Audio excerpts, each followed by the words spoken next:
شب براعت اسے اتنا مقام کیوں دیا جاتا ہے کہ جس میں چراغا بھی ہوتا ہے، موم بتیاں بھی جلائی جاتی ہے، بات سمجھ آ رہی کہ نہیں، لائٹنگ بھی کی جاتی ہے، جس میں حلوے مانڈے بھی پکتے ہیں، ایسے ہی ہے نا کہ نہیں ہے؟ توجہ ہے، حلوے شلوے بھی پکتے ہیں اور آتش بازی بھی ہوتی ہے اور چراغا بھی ہوتا ہے، حلوہ میٹھا خوشی میں، بات سمجھ آ رہی کہ نہیں، چراغا یہ بھی خوشی میں، آتش بازی یہ بھی کیا ہے، حالانکہ جو مجوسیوں کی سنت ہے، کس کی سنت ہے؟ مجوسیوں کی، بات سمجھ آ رہی کہ نہیں۔ اس کو متبرک بنایا کس نے؟ پہلے نمبر پر اس کو متبرک بنانے والے سبائی، بات سمجھ آ رہی کہ نہیں، سبائیوں سے پکڑ لیا سائیوں نے، بات سمجھ آ رہی کہ نہیں، سائیوں نے، صوفیوں نے، کیونکہ صوفی جو ہے نا اس کی ایک سوچ ہے، جس طرح یہاں سمگلر ہوتے ہیں نا، جو مال کے سمگلر ہوتے ہیں، وہ کہتے ہیں ہم سمگلنگ کریں راتوں رات کیا ہو جائیں امیر، راتوں رات کیا ہو جائیں، راتوں رات امیر ہو جائیں، تھوڑے جو دن لگن تے کام واہ واہ ہو جائے۔ یہ صوفیوں کی ایک سوچ ہے، یہ فضائل کے سمگلر ہوتے ہیں، کس کے؟ فضائل کے۔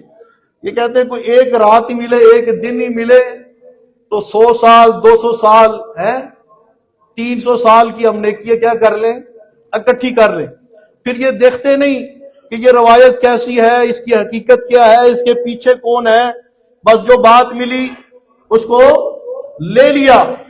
اور ان صوفیوں کے متعلق امام مسلم نے ایک قول نقل فرمایا اپنے مقدمہ مسلم میں کہ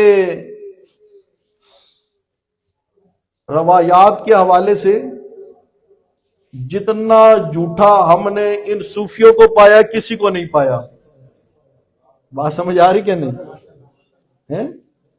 وہ فرماتے ہیں کہ یہ جو جھوٹ بولتے ہیں نا، یہ جان پوچھ کے نہیں بولتے، ایسا ہے کہ جھوٹ جو ہے نا زبان پر جاری رہتا ہے، بات سمجھ آ رہی کہ نہیں، زبان پر جاری رہتا ہے۔ روایات کے سلسلے میں انہوں نے جو ہے نا امام سعید بن یحییٰ قطان کا قول امام مسلم نے مقدمہ مسلم میں نقل فرمایا، فرمایا ہم نے ان نیک لوگوں سے زیادہ حدیث میں کسی کو جھوٹا نہیں پایا۔ آگے امام مسلم وضاحت کرتے ہیں کہ یہ جان پوچھ کر جھوٹ نہیں بولتے، بلکہ جھوٹ ان کی زبانوں پر جاری رہتا ہے، جھوٹ ان کی زبانوں پر کیا رہتا ہے، بس یہ فضائل کے سمگلر ہے، دیکھتے نہیں روایت کیسی ہے، کس درجے کی ہے، درایتن کیسی ہے اور روایتن کیسی ہے، بات سمجھ آ رہی کہ نہیں۔ حدیث کو تو پرکھنا پڑتا ہے نا، ائمہ جرح و تعدیل نے محنت کر کے حدیث کی چھان پٹک کی، اس لیے درجے ہیں، کوئی حدیث متواتر ہے، کوئی حدیث مشہور ہے، بات سمجھ آ رہی کہ نہیں، کوئی حدیث حسن ہے، کوئی حسن لغیری ہے، کوئی حسن لذاتی ہے، بات سمجھ آ رہی کہ نہیں، کوئی موضوع ہے، کوئی ضعیف ہے، بات سمجھ آ رہی ہے کہ نہیں۔ اس لیے حدیث کے بھی درجات ہیں، ائمہ جرح و تعدیل نے اس پر محنت کی ہے، اسے روایتاً بھی دیکھنا پڑتا ہے، درایتاً بھی دیکھنا پڑتا ہے۔ یہ لیلۃ البراعت، شب براعت، رات کی عبادت، دن کا روزہ، جب رات ثابت ہی نہیں، بات سمجھ آ رہی کہ نہیں، تو پھر عبادت کہاں سے آئی۔ اور روایت ابن ماجہ میں روزے کے متعلق صرف محدثین نے اس پر اتفاق کیا ہے کہ یہ روایت شدید ترین ضعیف ہے۔ ائمہ جرح و تعدیل نے کہا اس روایت کا ایک راوی ابو بکر بن عبداللہ حدیث وضع کیا کرتا تھا، اور بعض نے کہا کہ یہ شیعہ تھا۔ یہ کیا تھا؟ بولیے کیا تھا؟ شیعہ تھا۔ امام احمد بن حنبل، امام ابن جوزی، امام ابن معین انہوں نے اس کو موضوع قرار دیا.